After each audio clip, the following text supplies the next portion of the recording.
Mimi ile nataka ni kuona Wakenya wakiishi pamoja, wakipendana, na ndio tuweze kupata maendeleo bila vurugu kila miaka mitano ati kwa sababu ya siasa.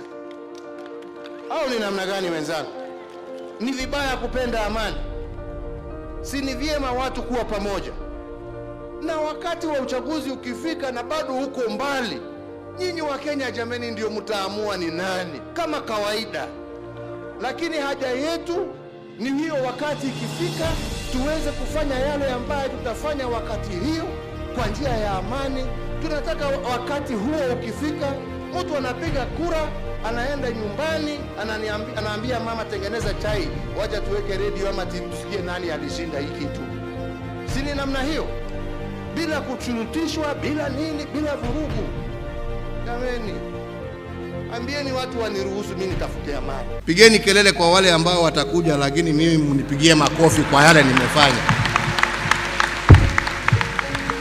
Ama ni namna gani jameni? Ama ni namna gani?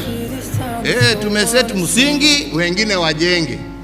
Lakini shida ya Kenya hii, na ndio naambia mfundishe watoto, shida ya siku hizi Kenya hii, kiongozi anajua ku identify problem lakini hana suluhu yake. So akiona kwa gazeti leo, unamuona kwa press conference, bei ya mahindi, bei ya mafuta. Sasa jameni, unatafuta uongozi, si kwanza utengeneze ile ambao uko nayo.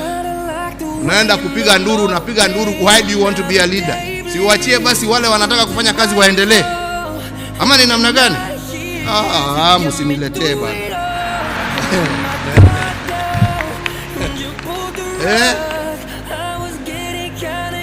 This country needs problem solvers, not problem talkers. Unaongea pale kwa soko, unalia. Sasa mwananchi anakuangalia anasema, sasa unataka mimi nifanye namna gani? Unataka mimi nifanye namna gani? We need people who are willing and committed to providing solutions, because problems will never end.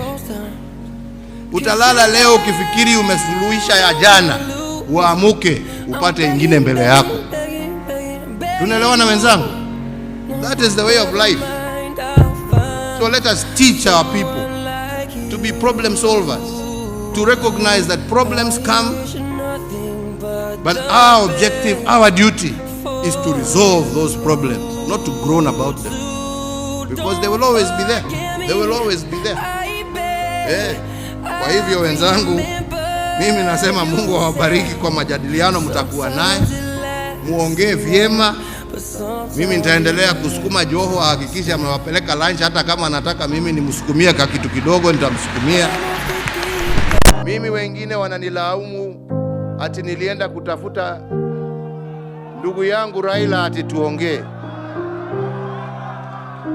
Nataka niwaambie kitu kimoja, na nilisema tena jana, ya kwamba wakati tulikuwa na vurugu katika nchi hii, taifa letu la Kenya limepoteza zaidi ya trilioni 1. Tunaelewana? Kwa sababu ya watu kutoroka. Mtu hawezi kuweka pesa pahali ambapo kuna vurugu. Lakini kwa sababu tulielewana na tukasema tunataka amani, hiyo ndio imetusaidia hata kupitia wakati mgumu wa COVID, na kuwa bado kuna nchi, hata kama bado tuko na shida, at least nchi imesimama na tunaendelea kuikuza polepole. Tunaelewana?